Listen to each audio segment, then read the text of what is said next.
It's one thing to be God conscious in times of hardship, but what do you do when life takes a turn for the better? What happens when tragedy and trauma is transformed into triumph? Is it a chance for cruelty or clemency? In this episode, we discuss a major inflection point in the story of Yusuf alayhi salam when he is put in authority in the land, in charge of the food stores in a time of drought, and what we can learn by the way he responds when his brothers come to him asking for help. This is Quran Conversations, the podcast for anyone who wishes to unlock the meaning and healing power of the Quran. I'm your host, Dalia Mogahed, an author, researcher, and a student of the Quran. I'll be in conversation with one of my dearest teachers, Imam Muhammad Majid, a scholar of the Quran and longtime family counselor and congregational leader. If you're enjoying this podcast, please review it on your podcasting platform. It helps us more than you know. Quran Conversations is sponsored by foetic, an online learning platform for Quranic Arabic, which I myself use. Start your journey in unlocking the language of the Quran. Go to foetic.org. We hope this podcast also encourages your own reflective journey with the Quran. Make sure to stay until the end of this episode to hear this week's reflection prompt. For more spiritual insights, follow me on Instagram at Dalia Mogahed. Without further ado, let's dive into the episode. Assalamu alaikum. Welcome back to another episode of Quran Conversations. I'm your host, Dalia Mogahed, and I'm with my teacher, Sheikh Muhammad Majid. We are starting back up after yesterday's detailed discussion about confidence on Ayah 56. Assalamu alaikum, Sheikh. How are you? Alaikum assalam wa rahmatullah. Ustaz Dalia. Alhamdulillah. Alhamdulillah. I can go ahead and start reading this ayah. Bismillah ar-Rahman ar-Rahim.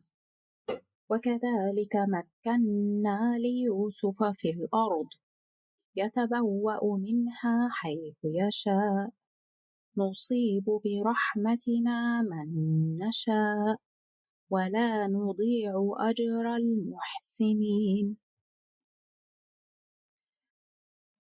And in this way, we gave Yusuf authority in the land to travel within it anywhere he wishes.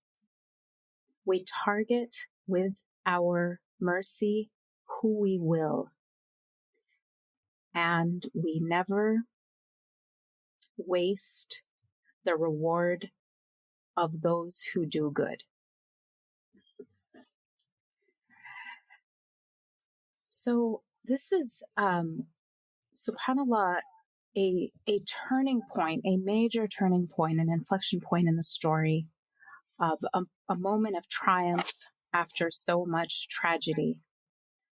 And I would really love to hear your thoughts about this ayah. I especially want to discuss some of the linguistic choices and instruments that are being used here. Some of the words that we've even heard before, like tamkeen, and how makanna was, used here when he's now a minister, and it was used when he was enslaved. Yes. At the beginning of the story. So, Sheikh, I'd love to start with your thoughts on this ayah. Alhamdulillah, this journey with you in Surah Yusuf have opened more door for me to reflect deeper in the surah, and I've been spending time thinking more about it. This ayah 56 is similar to the ayah 21. Ayah 21, Allah subhanahu wa ta'ala talks about tamkeen, but that the time that was sold into slavery. Right. The ayah 56, actually now, the manifestation of that tamkeen. Therefore, sometimes tamkeen has a beginning. In the beginning of tamkeen, a person may not see that being established in the land. The word makkana in Arabic means to establish or giving authority or giving power over something. That word makkana. Used in the Quran in many places. الَّذِينَ إِذَا مَكَّنَّاهُمْ فِي الْأَرْضِ أَقَامُوا الصَّلَاةَ. When we establish them in the land, they establish prayer, and then they join good and they forbid all this evil. Well, tamkeen And then Allah subhanahu wa ta'ala talk about tamkeen of Zulqarnain, for example, that Allah gave him power, but he do good with it, have done good with his power. For here, that sometimes we don't know was our tamkeen is been established when it begins. Sometimes we started with the first teacher who taught us how to read or to write. That's the first alphabet. That's the beginning of tamkeen. Maybe that tamkeen got relocated from one place to another place. Maybe tamkeen because a person went through a difficulty that forced them to change career. You don't know where the tamkeen comes from, that Allah subhanahu wa ta'ala established us in our career, established us in the path of success. But sometimes begins with hardship, you know? Yeah. You know, and that's why sometimes there's a spiritual opening in difficulties. But Allah subhanahu wa ta'ala talked about tamkeen in the beginning of the journey, and now talking about the tamkeen as he out of the prison. Something very interesting is that when you are being confined into slavery, you never think that you are being established. Right. It's the exact opposite meaning, right? Exactly. Yeah. How can a person be liberated and be established in the land? And then Allah subhanahu wa ta'ala talks about him after he lived in the prison.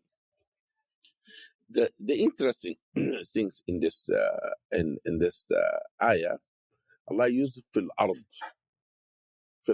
establishing the land. And establishing the land, that means he has authority over the entire country, the entire region. Because his tamkeen is not only in Egypt. He will touch people of Syria, people of Sham, because they come to him to seek help, you know. Yeah.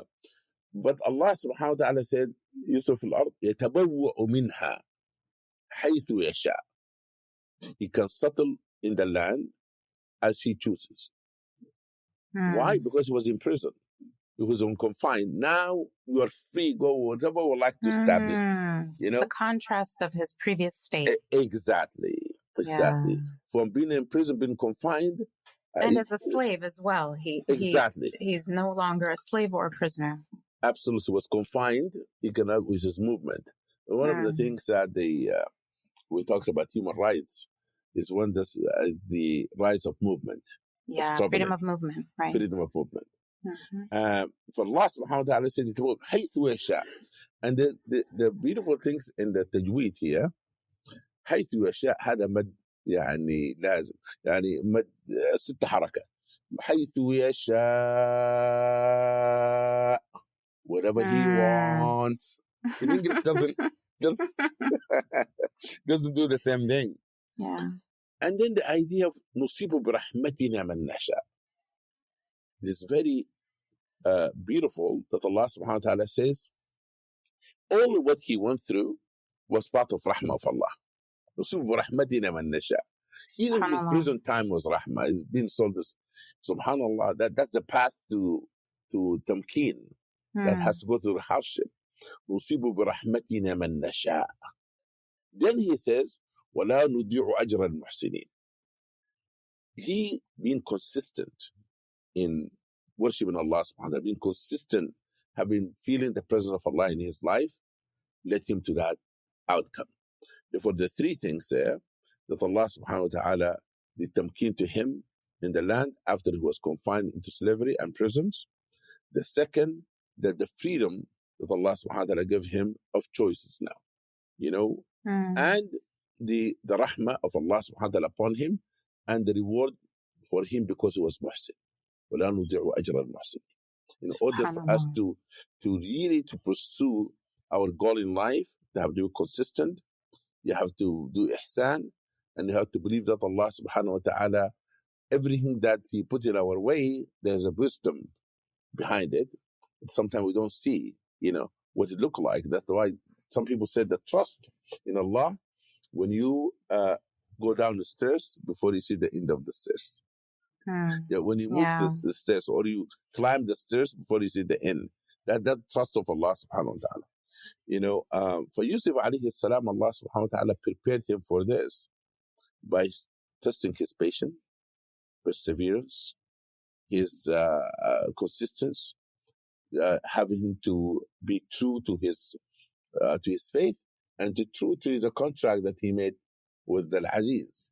If he was trustworthy, that was prepared actually in this school of life to become in charge of the land.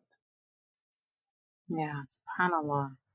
I wanted to go back to ayah 21 just to remind our listeners what it says, because it's quite beautiful, the symmetry here. Yeah. وَكَذَلِكَ مَكَّنَّا لِيُوسُفَ فِي الْأَرْضِ. This is what it says. Maybe I'll go to the beginning so that it becomes more clear. وَقَالَ الَّذِي اشْتَرَاهُ مِنْ مِصْرَ لِامْرَأَتِهِ أَكْرِمِي مَثْوَاهُ عَسَىٰ أَنْ يَنْفَعَنَا أَوْ نَتَّخِذَهُ وَلَدًا وَكَذَلِكَ مَكَّنَّا لِيُوسُفَ فِي الْأَرْضِ وَلِنُعَلِّمَهُ مِنْ تَأْوِيلِ الْأَحَادِيثِ وَاللَّهُ غَالِبٌ عَلَى أَمْرِهِ وَلَكِنَّ أَكْثَرَ النَّاسِ لَا يَعْلَمُونَ. So this ayah is incredible. I'm going to translate it here in terms of being this symmetry to the ayah we just talked about. And it's almost like two bookends of the story. Okay. The Egyptian who bought him said to his wife, "Look after him well. He may be useful to us, or we may adopt him as a son." In this way, we settled Yusuf in that land, or we established Yusuf in that land, and later taught him how to interpret dreams. God always prevails in his purpose, though most people do not realize it. So in this ayah, the exact words وَكَذَلِكَ مَكَّنَّا لِيُوسُفَ فِي الْأَرْضِ, or we in this way we established or we gave authority, same word, right? لِيُوسُفَ فِي الْأَرْضِ, and it's right after he was sold into slavery, right after the master of the house had in fact told his wife, أَكْرِمِي مَثْوَاهُ, be good to him, and he might be useful to us, which is the beginning of all his hardships, starting from when he was put into the well right before that, but he was sold into slavery, and this is the beginning of all his hardships in terms of the seduction and the prison sentence. And what I love about what you said, Imam Majid, is that our journey to authority or to triumph can start the moment our tragedies start. So the path to our triumph starts with our first tragedy. And that is by design, because everything had to happen exactly this way for him to end up where he was free and had authority. And this idea, this theme is so strong in this ayah of trusting the process, trusting the journey, and knowing that even though things look very dark and you don't see a way out, you know that a way is being created for you, that this is a journey to the light. And I also just want to remind our listeners one more time, the occasion of this surah was in the year of sorrow. Yes, before the hijrah, yeah. Before the hijrah, where Rasulullah ﷺ was in every way feeling constricted, feeling almost imprisoned. In fact, there was the boycott felt like a prison. Yes. And it was reassuring him, foreshadowing his eventual triumph. Absolutely. That's so beautiful. That tamkeen fil ard, sometimes you might not see it happening, but Allah subhanahu wa ta'ala said it will happen. Right.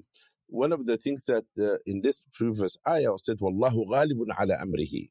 Yes.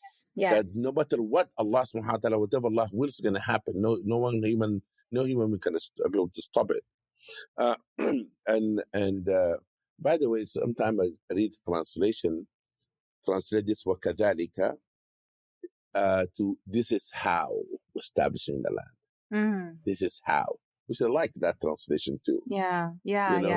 This This is how he established him in that land is by being sold into slavery, exactly. obviously. Exactly. And subhanAllah, there's many people tell me, for example, I never thought I will have this much prosperity in my job when the first time I was laid off. They've been laid off from a particular company, and subhanAllah, Allah put them in another company where they rise in that company and become something big. I told them always you have to believe that Allah is a Razzaq. Yeah. وفي السماء رزقكم وما توعدون. Sometimes Allah subhanahu wa ta'ala, as Ibn Ata rahimullah said, ربما أحطاك فحرمك ربما حرمك فأعطاك. He might give you to deprive you, he might deprive to give you. For he took Yusuf alayhi salam from his family to establish him in the land, so he became beneficial to his family. The family would come and seek help from him, and be a source of comfort to his family. But it was a lot of grief and a lot of difficulty and separations and difficulties that we have in life. Sometimes you feel lonely in life. And I would like to tell that to our audience. But subhanAllah, Allah subhanahu wa ta'ala put us sometime in a situation that he saw that they give us a spiritual opening. It's a test so that maybe something greater will happen to us. You have to believe in next life as well. Allah subhanahu wa ta'ala compensate people for the pain that they have. We need a support system, all of us. We need somebody to be beside us to help us to grow into spiritual journey that we may have, and difficulty that we may experience. But in Yusuf alayhi salam, who was in the land, was nobody there for him. And Allah subhanahu wa ta'ala have things turned great for him, because one thing he has, Allah. He has Allah in his life. And he kept being a muhsin. If you have Allah, you have everything. If you lose Allah, you lose everything. But he has Allah subhanahu wa ta'ala with him. Allah was the center of his life. No one else. Absolutely. He doesn't have anybody. And that's what we have. قل إن ولي الله الذي نزل الكتاب وهو يتولى الصالحين in Surah Al-A'raf. Allah said, my protector, my supporter is Allah. He's the one who supports and protects the righteous people. وهو يتولى الصالحين. But Yusuf alayhi salam, the center of his life was Allah subhanahu wa ta'ala. And that's how Allah subhanahu wa ta'ala turned things for him after decades to be the establishing the land, the reunion with the family. All of that happened because he made Allah the center of his life. I love that point. The other thing that I wanted to point out here is he says in ayah 21, it says, وَكَذَلِكَ مَكَّنَّا لِيُوسُفَ فِي الْأَرْضِ. And in this way, we established Yusuf in the land. This is the earlier ayah now. وَلِنُعَلِّمَهُ مِنْ تَأْوِيلِ الْأَحَادِيثِ. So it's usually translated, and we taught him the way how to interpret dreams.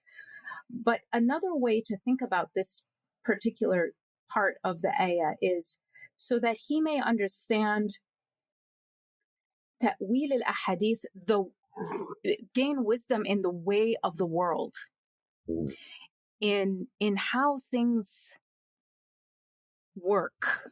Ta'wil al-ahadith, to interpret scripture, to have insight into divine guidance, because he was starting his journey and being prepared in this very specific skill of interpreting dreams, but also broadly going through this crucible of hardship and hardship over hardship was purifying his heart and preparing him for the tamkeen that would come later. This is beautiful.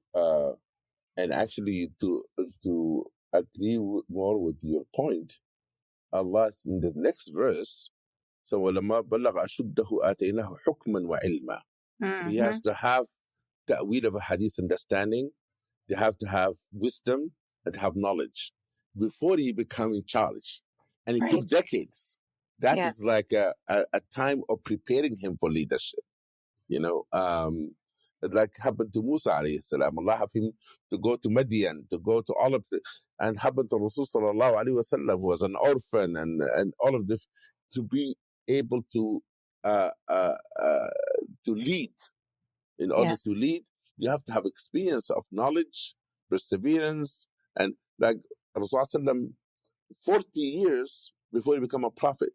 He has a lot of credibility and a lot of training in 40 years before he become a prophet. He didn't become a prophet when he was 15, or he is 20, or 25. He lived 40 years. Actually, he lived longer than at the time he was a prophet. That's right. You know? Yeah, of course. Yes. And then the 12 years of persecution before he was head of state. Exactly. 13 years. Yeah. 13 years. Yes. And so this idea that leadership and authority requires experiencing marginalization, oppression, hardship, so that you understand viscerally, so you understand experientially the plight of the most vulnerable, because you're going to be an authority over them. That's beautiful. Yeah. Thank you. Okay.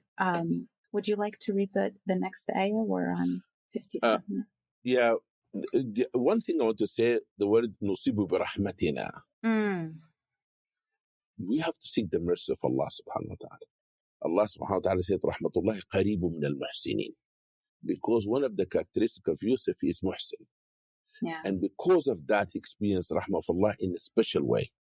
For when we are God conscious, we're going to experience the rahmah of Allah subhanahu wa ta'ala. Because we see, even in difficulty, there's a mercy of Allah. In hardship, there's a mercy of Allah. That's why he says, وَلَا نُضِيعُ أَجْرَ الْمُحْسِنِينَ. And Allah says in another verse, Rahmatullahi qareebu min al-muhsinin. The mercy of Allah near those who are muhsinin. The ayah 57. وَلَأَجْرُ الْآخِرَةِ خَيْرٌ لِلَّذِينَ آمَنُوا وَكَانُوا يَتَّقُونَ. And the translation of that is, the reward of the hereafter is best for those who believe and are mindful of God.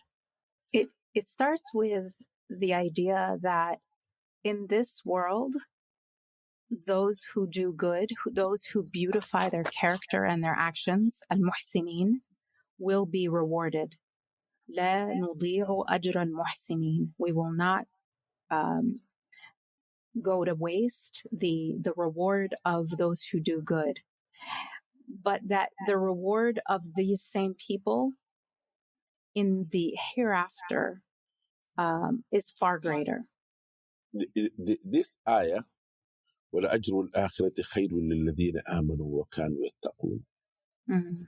Allah subhanahu wa ta'ala told the Rasul the same thing. You know, وَلَلْآخِرَةُ خَيْرٌ لَكَ مِنَ الْأُولَى. وَلَلْآخِرَةُ خَيْرٌ لَكَ مِنَ الْأُولَى.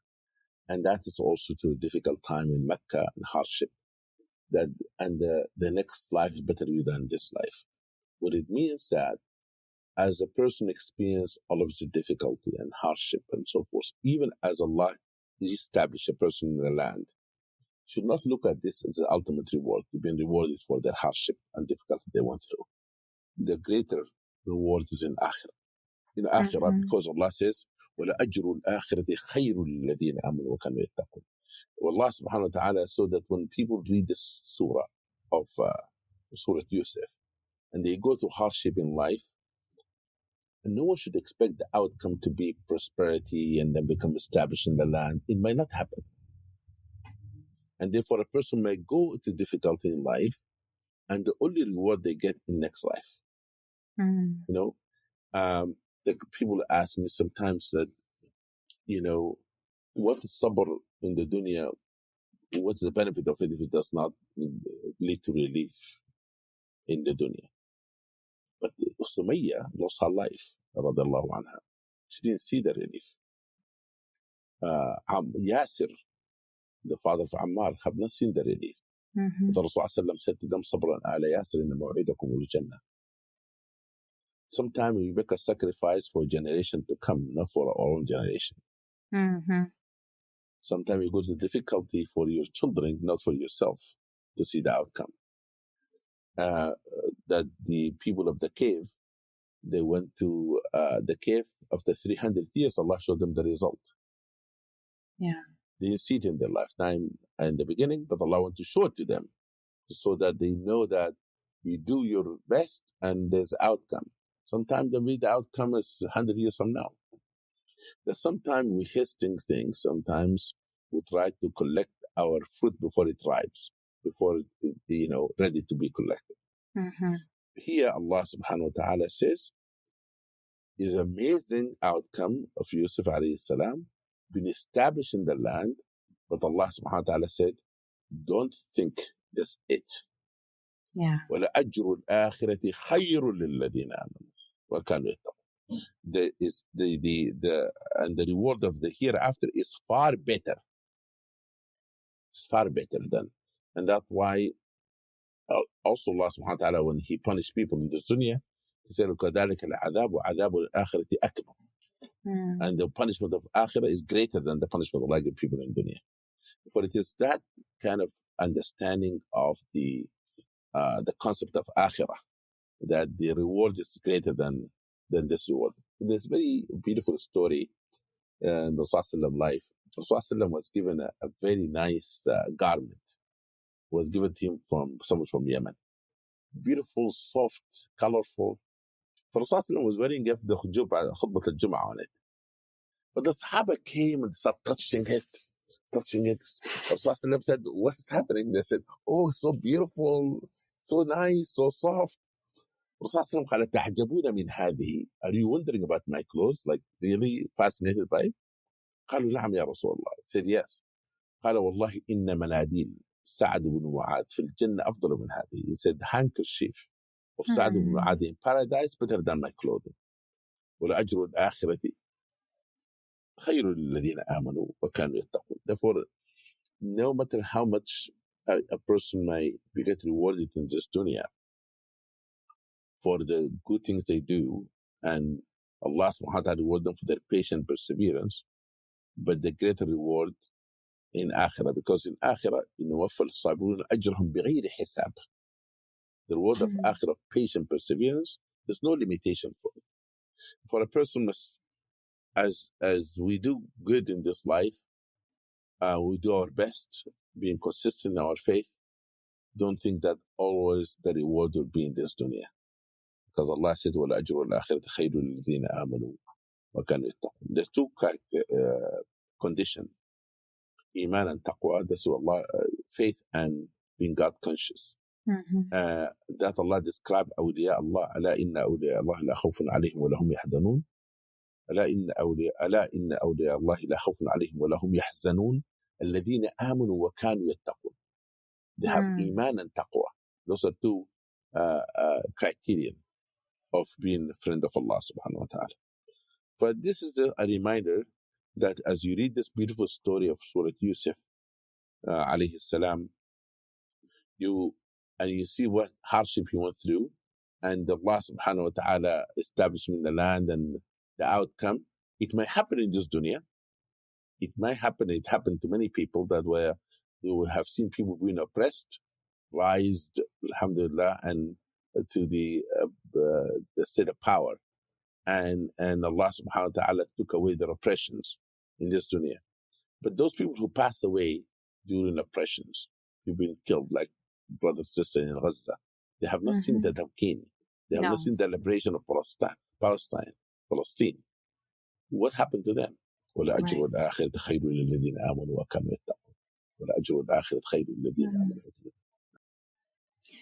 This provides such enormous comfort. And I think anyone listening that perhaps grew up in Islam, and this is kind of all they've ever believed, is that there is a hereafter, may not understand the alternative, and existing in the world where you don't believe in anything after this world. But it is such a huge blessing to have certainty in the hereafter, in an afterlife where things are made right. Gaza, more than any other time, watching this genocide has made me so much more conscious and grateful for the concept of al-akhirah and divine accountability in Islam. It's something, of course, I've always believed, but now it's come to the forefront of my mind that not only do I, of course, have certainty in it, but I am so grateful for it. I'm so grateful that there is accountability, that there is a reward for those who suffered, and that there is a severe punishment for those who have inflicted that suffering with impunity in this life, where not a single institute of international law has the power to enforce any kind of justice. And so you sit there and you think that you can't help but feel devastated and defeated. If that were the end, it would be so demoralizing. Despair would just, any rational human being would be filled with despair watching what's going on, because it feels like the oppression is with impunity and with zero accountability, and every supposed instrument of accountability is powerless, is without power to enforce anything, without the knowledge of the King of Kings and the real judge enforcing justice. I think it would be very hard to continue to work and have hope. Absolutely. And now the story changes to kind of like the next chapter of the story, where now his brothers come and meet him and need him. Yeah. Subhanallah. Bismillah ar-Rahman ar-Rahim. وجاء إخوة يوسف فدخلوا عليه فعرفهم وهم له منكرون. Yusuf's brothers came and presented themselves before him. He recognized them, though they did not recognize him.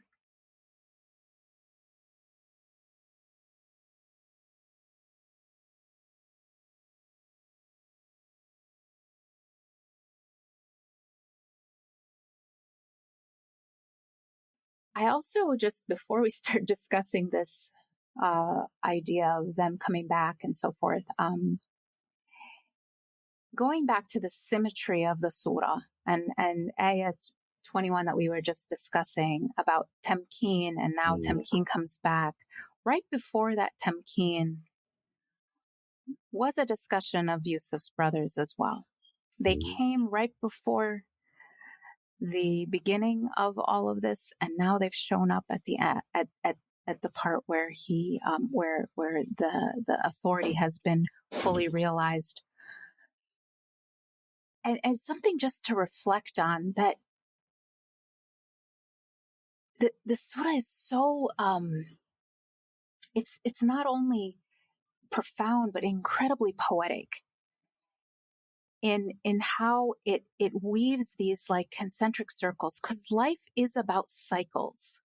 And it also perfectly mirrors the story of Rasulullah alayhi salam, where his own tribe, his own uncles, his own family oppressed him, but in the way that they oppressed him, set him off to Medina, where he was going to be established as a head of state. And they forced that. He would have stayed in Mecca had he not been, had an assassination attempt on him and the persecution. But they set him off to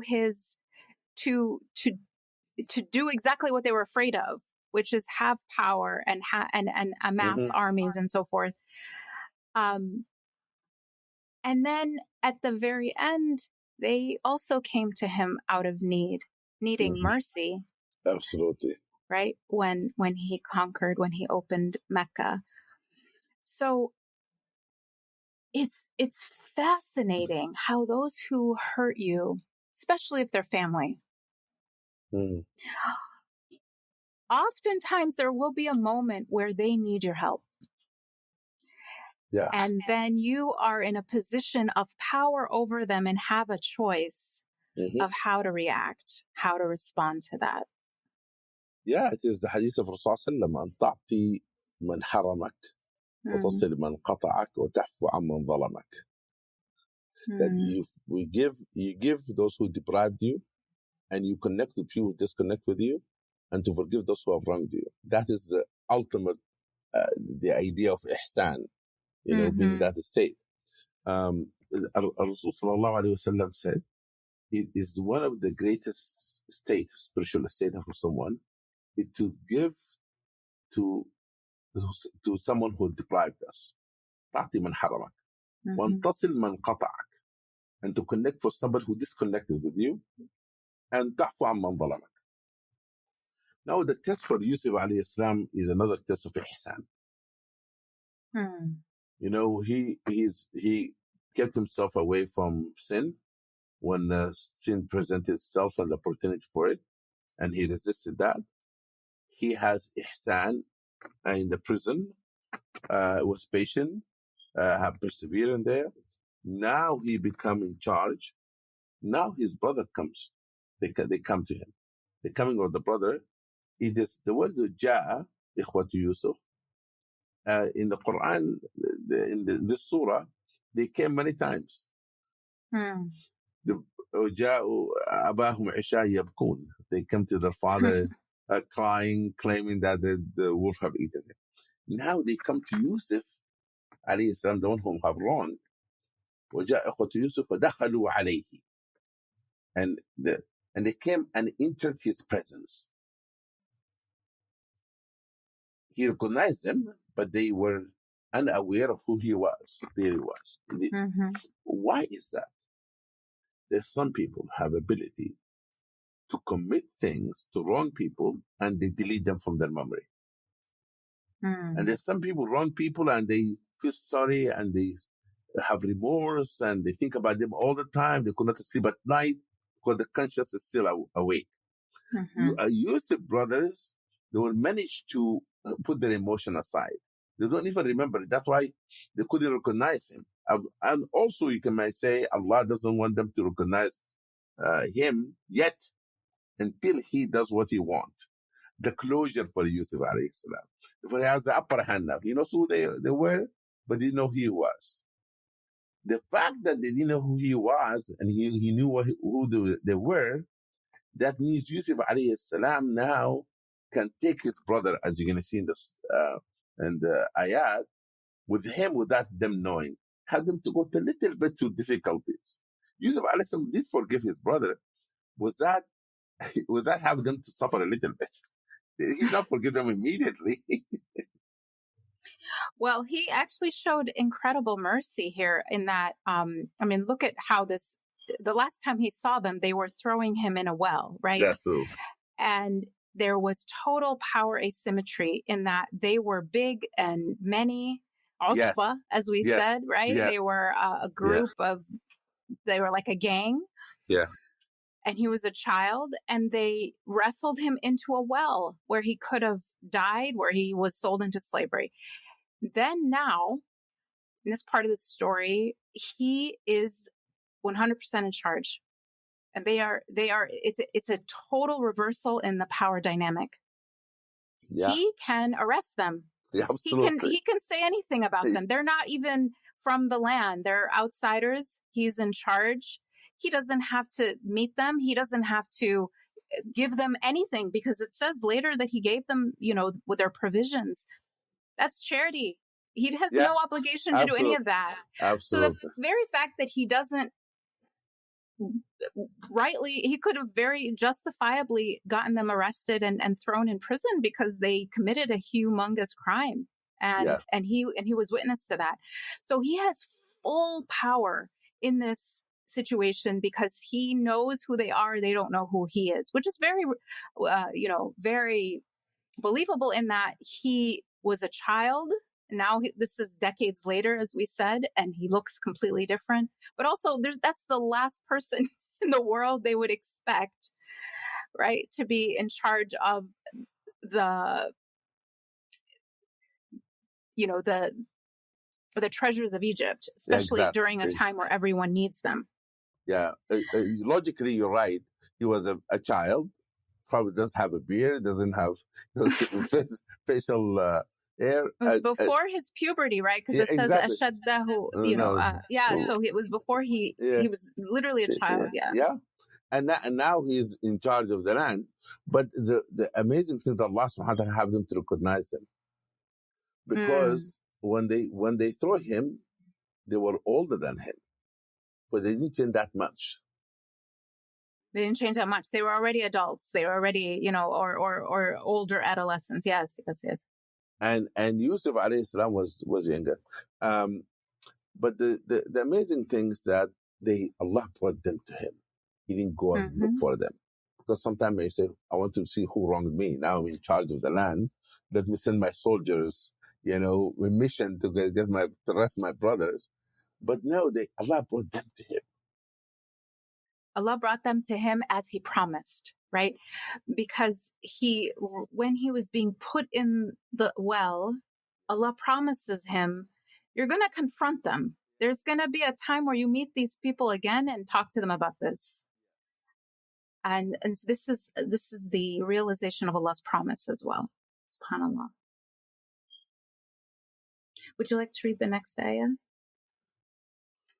Starting with وَلَمَّا جَهَّزَهُمْ وَلَمَّا جَهَّزَهُمْ بِجَهَازِهِمْ قَالَ ائْتُونِي بِأَخٍ لَكُمْ مِنْ أَبِيكُمْ أَلَا تَرَوْنَ أَنِّي أُوفِي الْكَيْلَ وَأَنَا خَيْرُ الْمُنزِلِينَ. And once he had given them their provision, he said, bring me the brother you left with your father, or the brother from your father. Have you not seen me giving generous measure and being the best of hosts? I think for me, it really struck me that he does what he always does. He's muhsin. Because he gave them their provision first and then asked them to bring his brother. Or he could have used it for leverage.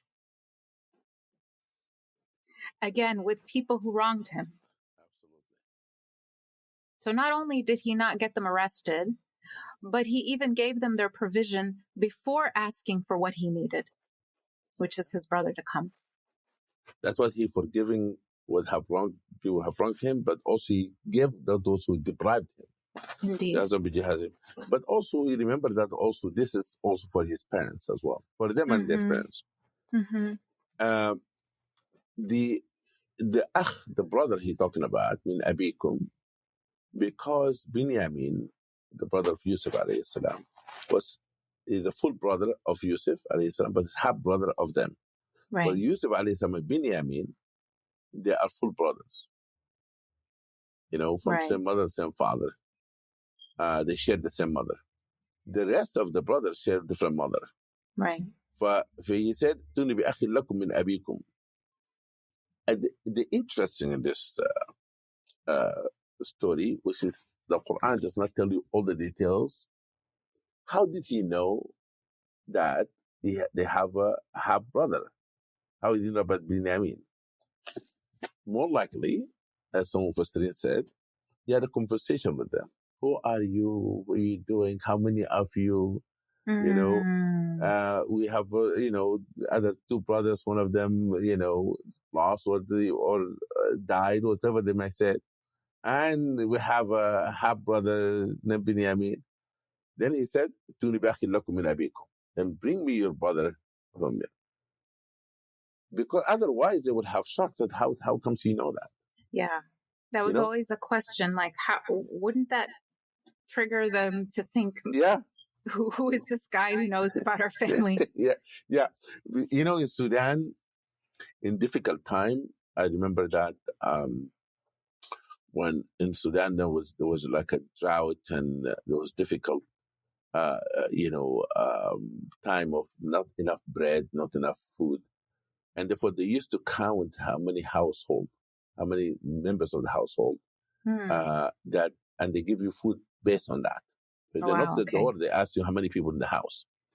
But more likely, also part of the census He will ask them Ah, how many people. Based on that, they give them how much food they the need. provisions. Yeah, that Their makes provision. perfect sense. For the after he finished, give them the food they need. Probably he get the information from them how many of the members of the household, and then he said, "Okay, bring that brother, bring him to me. Mm. If you don't bring him, then I'm not gonna give you any more. Like if you don't bring him, I will not give you more of that of this provision. But don't you see that I'm being very fair? وفي الكيل وأنا خير المنزلين. Yeah. It's before reading the next ayah, I just want to comment on something regarding forgiveness. If maybe we can. I think we've discussed this a little bit, but one thing that we need to underscore in this example of forgiveness is he now has power over them, and they are in every way at his mercy. They are at his mercy to not be arrested. They are at his mercy to get food or not get food. Their freedom is at his mercy. Their sustenance is at his mercy, right? And in this position of power, he chooses to exercise clemency instead of punishment. Where forgiveness is sometimes misused is when an oppressed person being abused and still being abused in the weaker position is then asked to forgive as the abuse is ongoing or as it ended without any accountability and without any authority over the person that abused them. Forgiveness works when you have the authority to hold someone accountable and then choose to forgive instead.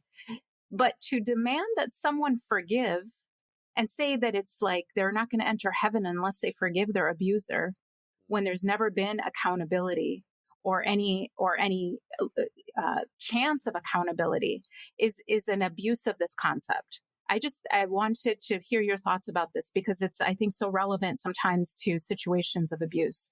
Absolutely correct. I said always, oppressor, they talk about forgiveness when they realize that they're going to be held accountable. Mm-hmm. And the oppressor lecture people about patience so that people don't resist. Right. Be patient with me. Like sometimes I see it in marriages, sometimes you see it in society. Like, even we oppressive rulers or abusive spouse says, just be patient with me. That's who I am. I'm my tongue is very sharp. That's how I speak. I'm sorry that you need to go through this, but be patient with me. Why don't you change your behavior? Why are you asking a person to be patient for nonsense that you've been doing? I call it nonsense. Yeah. This is really unbelievable. And and sometimes also people, the idea of peace. People who are talking about peace a lot, sometimes they're oppressors. They live in peace. Don't resist. Be peaceful. But right. the person who committing the aggressions, they're the one who causing people not be in peace. Right. Telling the other people, just submit yourself. Be submissive. This asking people to be submissive to oppressions, it is not correct from Islamic perspective. Allah subhanahu wa ta'ala asks people to stand against injustice. When people in power or people have the upper hand, oppressing people, continue to oppressing them, asking them to be patient, you ask them saying, I want you to promote and to accept my oppressions, to recognize that I can be always like that, and you don't have to say anything about it. Forgiveness is not a switch you turn on and off. Mm-hmm. And that's why it's wrong for an imam or religious leader, or somebody comes to him and says, I've been abused, whether in my childhood or I've been abused in my marriage. And they said, just forgive.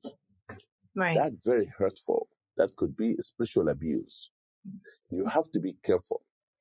You have to give people a path for forgiveness and to tell them the benefit for forgiveness to themselves, before to their abuser. It is very important for us to not to use forgiveness of letting go of justice, and the process of justice. Like it happened in Sudan now. There's many women thousands of women being raped in Sudan, and many people being killed, and the land being taken. And some people says, "Oh, just to let go. Don't recognize, don't talk about those things." No, what are you talking about? There's no way you can let go of all of these things because those oppressors will do it over and over again. Therefore, it is very important after you bring justice, then forgiveness after that. Like in the Quran, Allah subhanahu wa ta'ala said, if the two group of believers fight, bring peace between them. فإن بغت إحداهما على الأخرى أو الأخرى رواية ورش, and one of them continue to transgress, bring that to justice. فقاتلوا التي تبغي حتى تفيء إلى أمر الله, and fight back with the people being oppressed against the oppressor until they come to terms. For in fact, then when they do that, then bring peace between them, which is after establishing justice, stopping the oppressions and the aggressions. For Yusuf alayhi salam, in this process, it was a very amazing, fascinating way that how Yusuf forgave his brothers. People thought like, oh, you're my brothers. You did wrong to me. I'll forgive you. He didn't do that. He been doing ihsan to them, which is against the nature of human beings, want to punish first. No, he want them to go through the process so that he will be able to forgive them without hurting them physically, because he have the upper hand here. First, he asked for them to bring his brother because he want to stop the harm happen to his brother. Also, he want to show them that what the separation look like, and to also to put them into the test now what they're going to be able to be entrusted again with their brother, to see also what Yaqub alayhi salam, the father, would do with them. And the idea here is that Yusuf alayhi salam want to comfort, he want to connect to his brother first before he connect back to them. So he want to spend time with his brother, re-establishing that relationship with his full brother before he reveals himself to to his brother, that is Yusuf alayhi salam. That's why I asked him to bring Binyamin. And I think another reason is he wants to rescue Binyamin from them. Exactly. Who is also being abused by them. Absolutely. So they give him a break. Yeah. As soon as he had authority and an opportunity, his first thought was, I want my brother to be saved from this toxic situation. So the next ayah is when he asks for them to bring him, or talks about the consequences of not following through. فَإِن لَمْ تَأْتُونِي بِهِ فَلَا كَيْلَ لَكُمْ عِنْدِي وَلَا تَقْرَبُونَ. You will have no more corn from me, or no more provision from me, if you do not bring him to me, and you will not be permitted to approach me. And so he's also giving them a consequence of not following through on what he's requesting. And he's fully aware that to protect the vulnerable, i.e. his brother, Binyamin, he has to also exercise firmness and promise a consequence that will be meaningful to those who have the ability to keep his brother from him, who have the ability to continue the abuse of his brother, to continue to mistreat him. And I think this is so important because ihsan does not mean being a pushover or letting someone walk all over you, or not providing consequences to those who have done wrong in the protection of the vulnerable, in the service of rescuing or protecting the vulnerable. And this is incredibly important when we're dealing with situations of abuse. There has to be some real consequences for the abuser to do what's right. Yeah, absolutely. He knows that his brother will go and fight to bring his brother back because they want more of the grain, more of the food. But they have difficulty though. The difficulty is that how their father going to believe them? How they going to convince their father to let go of Binyamin after they took Yusuf alayhi salam and he disappeared? You know, they have no credibility at all, right? Yeah. With their dad, with their father. Yeah. There's a saying that لا يلدق المؤمن جحر مرتين. A person will not be bit twice on the same hole, you know.